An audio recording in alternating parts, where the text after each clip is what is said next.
Almost certainly based on a true story, Sniper Special Ops sees our boy Steven Seagal save the free world from Taliban warlords. Sensei Seagal is joined by an all-star cast including Joey Biden, Rob Van Dam the wrestling guy, this guy here, and also this chick. Although Seagal may not be in the movie for more than a total of 15 minutes, I think we can all agree that it's quality not quantity that really matters. This movie is chock full of Seagal doing what he does best, sitting and saying words of wisdom in a rough southern drawl. What will that be? Soon, I hope, man. 119 is shot. Can't fix this damn thing. Probably we're gonna have to just wait it out. We also have a lot of talk of sixes being covered and watched. Authenticity, people. That's what we do, right? We watch each other six. Cover our six. This is your fire station. Maintain my six. Copy.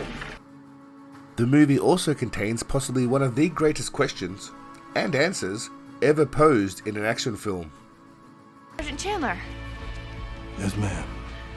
are you really as good as they all say you are? You want to know the answer? Then watch until the end, bitch. You don't get it that easy. Please also like the video and subscribe. Thanks, mofos. My nigga. Our opening scene has Seagal acting like a pro and doing his thing, sitting down and looking badass. If sitting down modeling was a thing, Seagal would be a supermodel. This guy seems confused rather than concerned about the bullet hole in his alcohol container. You know this fool's about to get shot by Stevie. Seagal annihilates both enemies and they fucking deserve it for being morons. Hell yeah! We get our first bit of Oscar-worthy dialogue. I would hazard a guess our boy Seagal was involved in the writing of this brilliance. A rabbit's foot? Can't hurt. No thanks. I'm trying to quit. 5 minutes in and Seagal still sitting and owning that shit like a boss. Work it, Seagal, you magnificent specimen.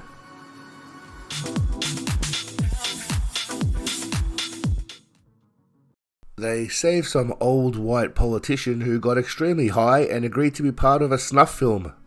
Bloody politicians. Cocaine's a hell of a drug. A massive gunfight ensues and bullets fly everywhere. Seagal handles that gun like a boss and swaps hands effortlessly. So much so that it looks like he isn't even bothering to try, but it is Seagal we're talking about here. Everything is too easy for him. Sydney. No thing but a chicken wing on a string. Seagal again illustrates how to hold and operate your gun as an elite special forces soldier.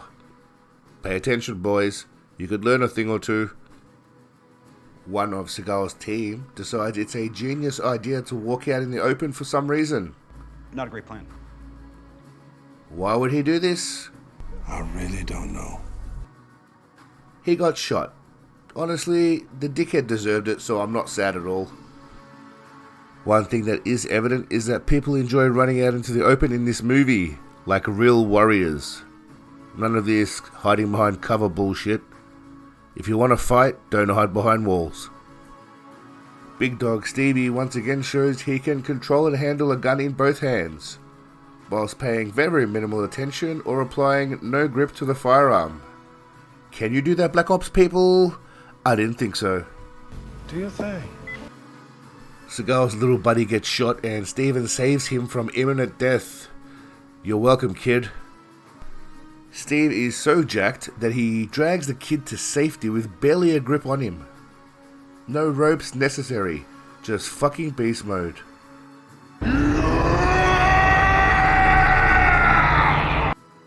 You doubt Seagal's strength, you fool? I bet you couldn't do it. After saving the young fellow earlier, what is definitely Steven Seagal and not his body double carries the kid up the stairs to safety. I'm jacked. I'm jacked to the tits! How does humble pie taste, bitches? Vindication! We're introduced to Joe Biden and some journalists we'll call Barbara Walters. Biden mumbles some random words to Babs whilst she harps on about the patriarchy. Biden won't let her leave, and this disturbs Babs. Joe Biden is confused and asks for some soup. He just wants some soup. Let him have some soup, damn it. You know something? No soup for you! Babs has some classic lines in this movie and delivers them with the precision you'd expect from a Seagal flick. You're deliberately hamstringing me, Colonel. Why? Seagal wannabe and the second main guy, called Vic, isn't very gentle or polite with the ladies. Much of his behaviour could border on harassment. Am I right, ladies? On the other hand, though, she just needs to listen to the man and realise her role as a woman. Am I right, ladies?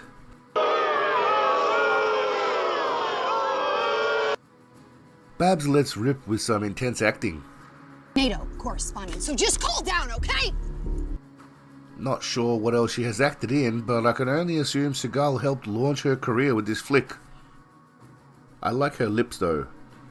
Not sure if they're fake, but I like them. So well done there. Bless her heart, she is definitely putting in maximum effort with the acting. Damn it! Perhaps a little too hard. She needs to take some pointers from Seagal. This is how you own a scene, lady. I'm gonna take you to the bank, Senator Trent. To the blood bank.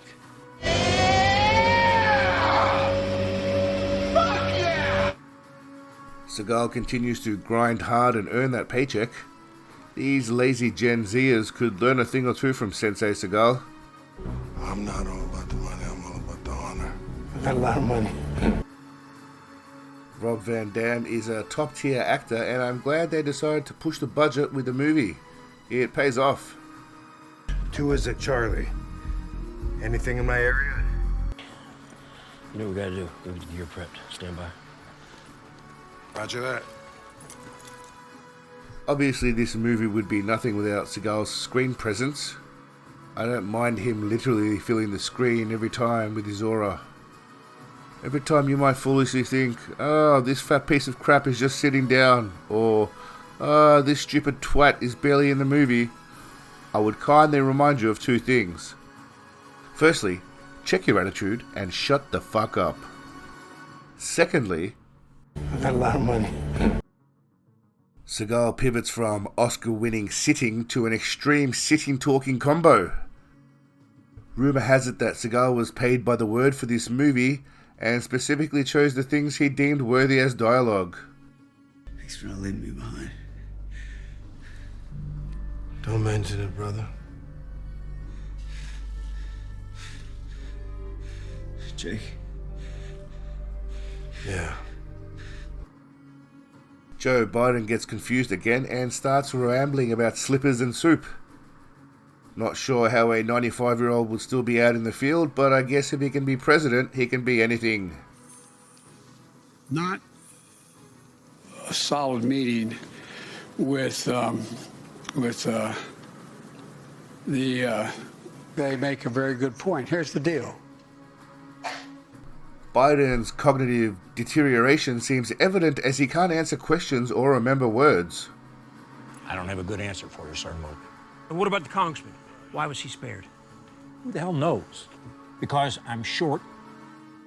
Rob Van Dam continues to keep this movie at Oscar levels with his acting.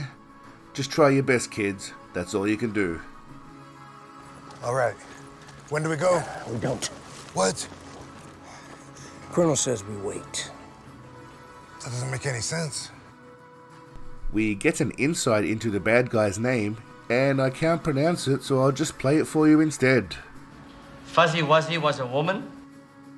Oops, wrong clip, sorry. This one. Abdul-Abad. Abdul-Azimabad? We catch a glimpse of Seagal sitting and thinking about the money he made in this flick. Money for rope. One might say laughing all the way to the bank. To the blood bank. Biden tells our main man Vic that he needs some cookies to dip in his soup. I love the fuck out of cookies. And it also turns out the old fella forgot where he left his seniors card. We are treated to some more intense Seagal acting. Jake. Running up, man. I know. Then he decides he's had enough of the kid and wants to leave. Listen, I gotta go. It's time for Seagal to find some bitches and drugs. I want you to take me someplace where I can find some drugs and some women.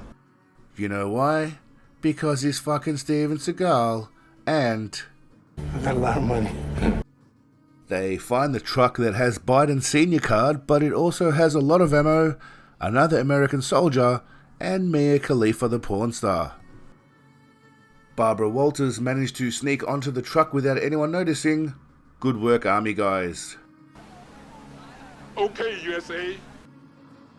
Vic commits more violence against Babs. I'm not going to say a woman ever deserves to be hit, but this bitch is pushing those boundaries with her cocky attitude.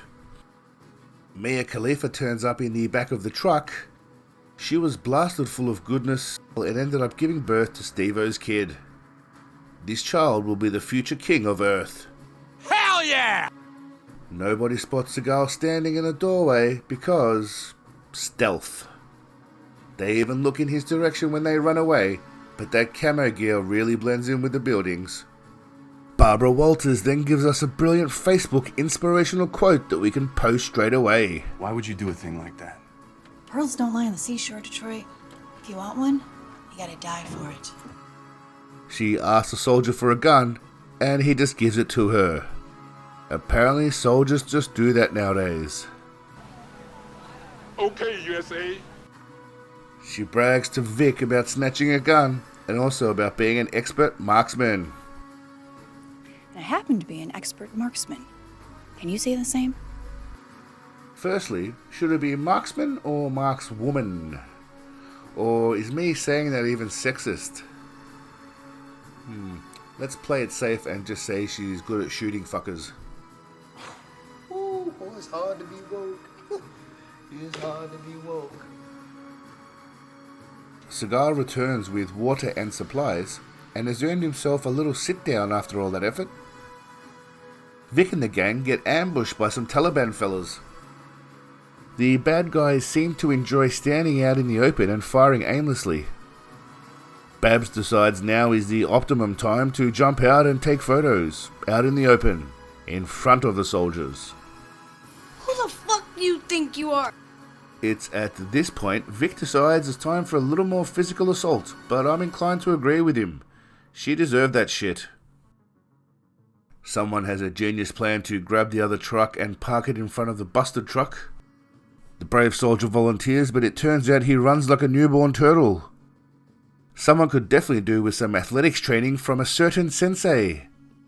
Where the hell do you think Usain Bolt learned how to run? Check out the form on our stallion Stevo. RVD clearly went through some intensive firearm training, judging by the way he handles that toy gun.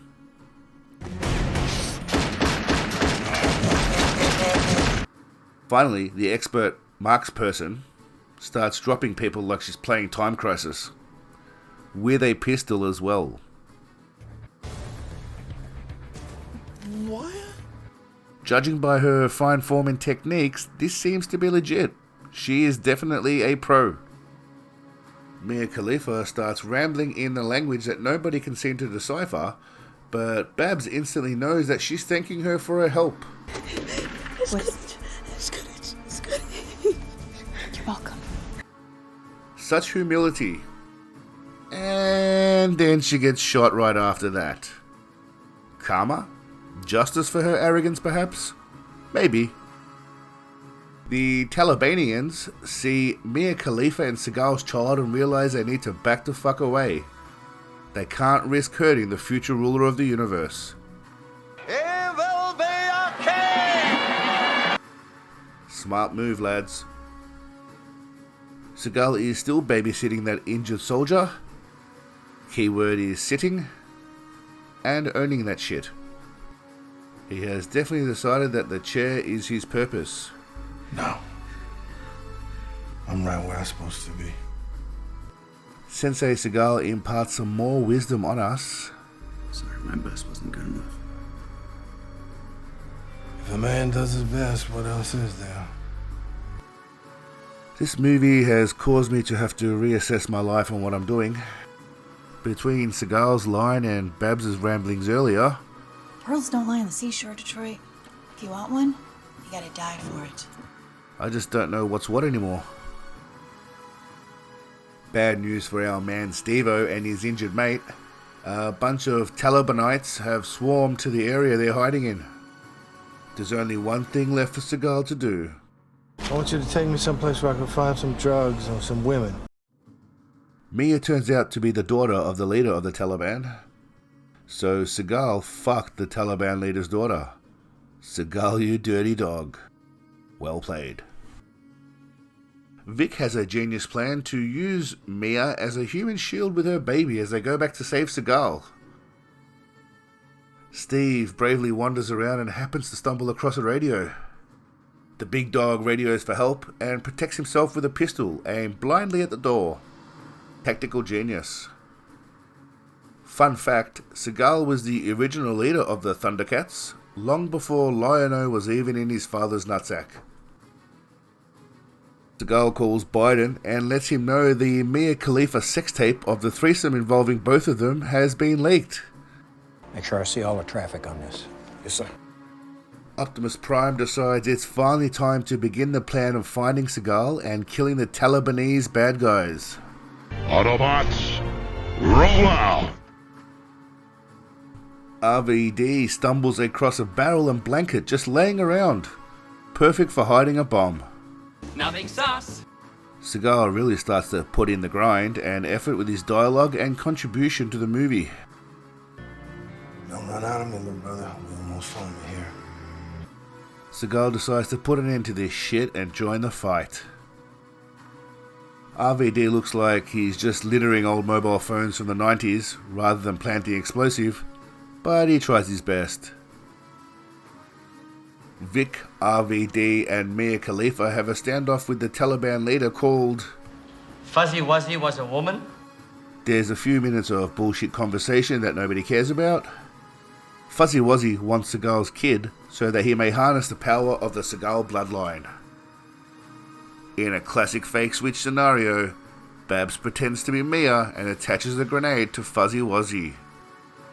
All the soldiers just run away without shooting her, but that seems normal. I must admit, I never saw that coming.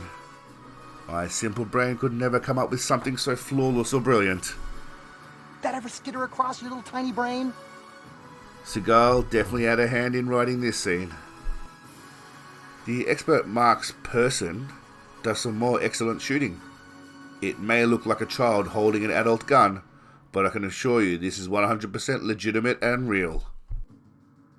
Rob Van Dam's 1990s cell phones malfunction and the bombs won't go off. Not a problem. You know why? Because Steven fucking Seagal is here. And now you can call him the Detonator. He makes shit explode. The motherfucker is a sniper using an assault rifle. You were probably thinking that Seagal wasn't around much for this movie, but he's there when it fucking counts. After all said and done, Seagal strolls in, grunting, swinging that big dick.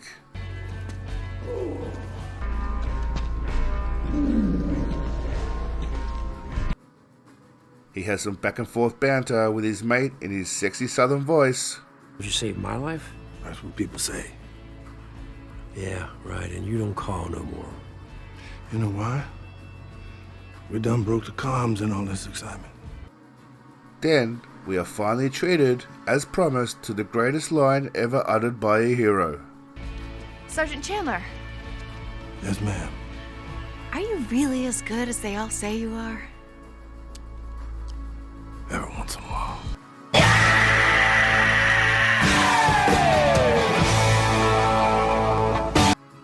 And look at that handsome mug. What a perfect way to close. He looks even more godlike in black and white. 80 minutes of movie perfection.